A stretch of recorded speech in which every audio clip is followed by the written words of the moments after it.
নমস্কার, খবর পাচ্ছি আমি মাহিপাল। কাছাড় পুলিশের বিশেষ অভিযানে বিপুল পরিমাণে নেশাজাতীয় কফ সিরাপ সহ 2 ব্যক্তি আটক। বৃহস্পতিবার ভোরে শিলচর রংপুর এলাকার মধুরা পয়েন্টে কাছাড় পুলিশের এক বিশেষ অভিযান চালানো হয়।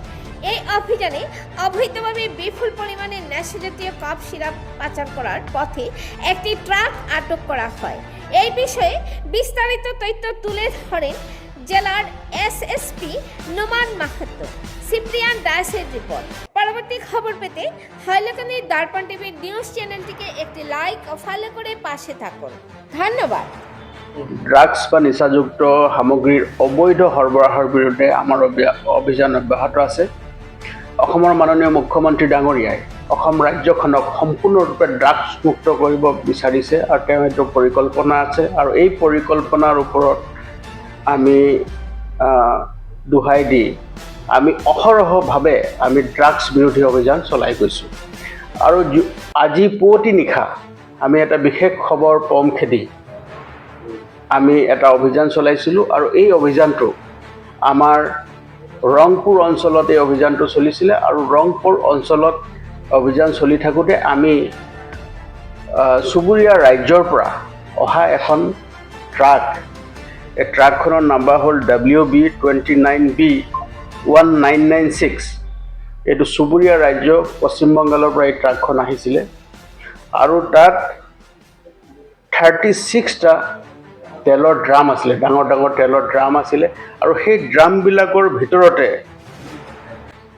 তেওঁলোকে 21,600টা নিচাযুক্ত কফ চিৰাপ তেওঁলোকে সৰবৰাহ কৰিবলৈ চেষ্টা কৰিছিলে।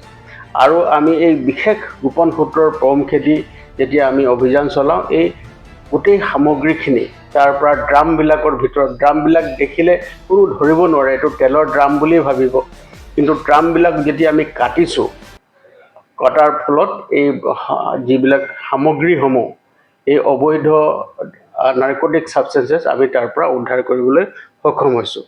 আৰু তাৰ লগতে জড়িত 2জনকৈ ব্যক্তিক আমি ইতিমধ্যে এৰেষ্ট কৰিছোঁ। তাৰে এজনৰ নাম হয় বাপি হালদাৰ, চৰকতলা বনগাঁও আৰু 24 পৰগনা জিলা। আৰু দ্বিতীয়জন ব্যক্তি হৈছে তাপস বিশ্বাস, তেওঁৰ গাঁও হ'ল মামা ভাগিনা আৰু জিলাৰ নাম হ'ল তেওঁ 24 পৰগনা ৱেষ্ট বেংগল। তেওঁলোক 2জনকে আমি এৰেষ্ট কৰিছোঁ আৰু ইতিমধ্যে আমি অধিক সোধপোছ আমি চলাই গৈছোঁ। যেতিয়া আমি গোটেইখিনি সামগ্ৰীখিনি তাত জব্দ কৰিলোঁ, আমাৰ সৈতে তাত ইণ্ডিপেণ্ডেণ্ট উইটনেছ আমাৰ তাত মজুদ আছিলে আৰু তেওঁলোকৰ উপস্থিতিতে আমি গোটেই সামগ্ৰীখিনি জব্দ কৰিছোঁ। আৰু জব্দকৃত সামগ্ৰীখিনিৰ আনুমানিক চোৰাং বজাৰৰ তাৰ মূল্য হৈছে প্ৰায় 2,16,00,000ৰো অধিক। গতিকে এই যিখিনি সামগ্ৰী আমি লাভ কৰিলোঁ, চিজ কৰিলোঁ, এই সামগ্ৰীখিনি আমি দূৰ তদন্ত চলাই আছোঁ যে কেনেকৈ চুবুৰীয়া ৰাজ্যৰ পৰা এই সামগ্ৰীখিনি ইয়ালৈ আহিছিলে আৰু বৰাক উপত্যকাদি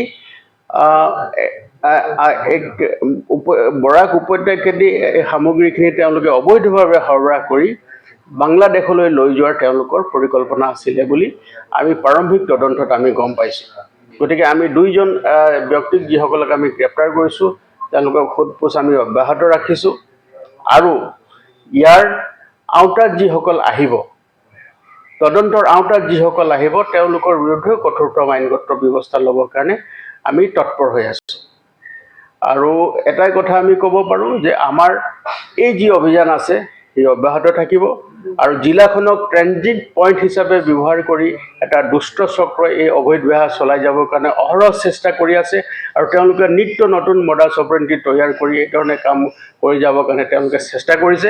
কিন্তু প্ৰতিবাৰতে আমি তেওঁলোকৰ এই যি কুপ্ৰচেষ্টা তাক আমি সফল কাম হ'বলৈ দিয়া নাই, আমি ধৰা পেলাইছোঁ।